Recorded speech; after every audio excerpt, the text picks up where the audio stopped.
नमस्कार सभी को। आज हम देखेंगे माता सरस्वती के बारे में। माता सरस्वती जो है वो हिंदू धर्म की एक पौराणिक देवी है। सनातन धर्म शास्त्रों में दो सरस्वती का वर्णन करते हैं, एक ब्रह्म पत्नी सरस्वती और दूसरी विष्णु पत्नी सरस्वती।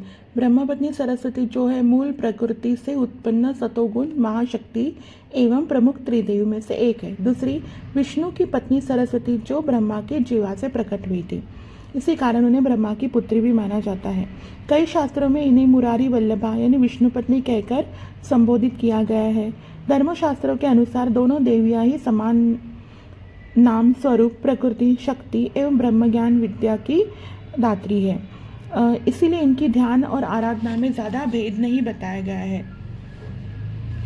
कहीं कहीं ब्रह्मपुत्री सरस्वती को विष्णु पत्नी सरस्वती से पूर्णतः अलग माना जाता है। इसी तरह मंतांतर में 3 सरस्वती का वर्णन आता है। इसके अन्य पर्याय नाम है वाणी, शारदा, वागेश्वरी, वेद माता, ये इनके नाम हैं। माता जो है सरस्वती को साहित्य, संगीत, कला की देवी माना जाता है।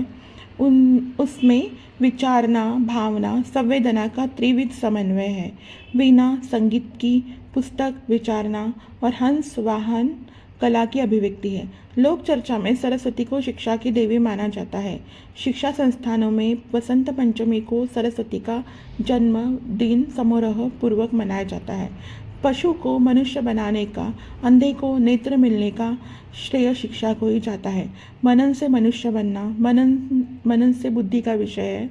भौतिक प्रगति का श्रेय भी बुद्धि को ही दिया जाता है, जिसमें सरस्वती का अनुग्रह माना जाना उचित है। इस उपलब्धि के बिना सरस्वती को नर वानरों की तरह वन मनुष्य जैसा जीवन बिताना पड़ता है।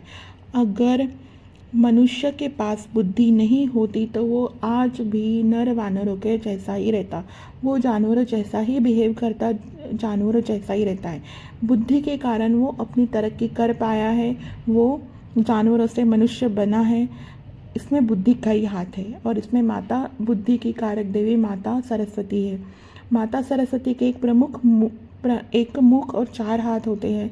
मुस्कान से उल्लास और दोनों हाथों में वीणा भाव संचार एवं कलात्मकता की प्रतीक है। पुस्तक से ज्ञान मिलता है। माला से इष्टनिष्ठा सात्विकता का बोध होता है। वाहन राजहंस सौंदर्य मधुर स्वर का प्रतीक है। इनका वाहन राजहंस माना जाता है।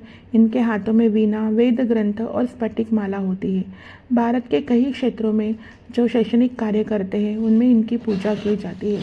माता सरस्वती की पूजा करना अनिवार्य है। यही एकमात्र उपाय है जिससे हम अपनी पढ़ाई, अपनी मानसिक बुद्धि बढ़ा सकते हैं, अपनी विचारधारणा बढ़ा सकते हैं और उनकी ध्यान और उपासना के कारण हम अपने चित्त को शांत रख सकते हैं।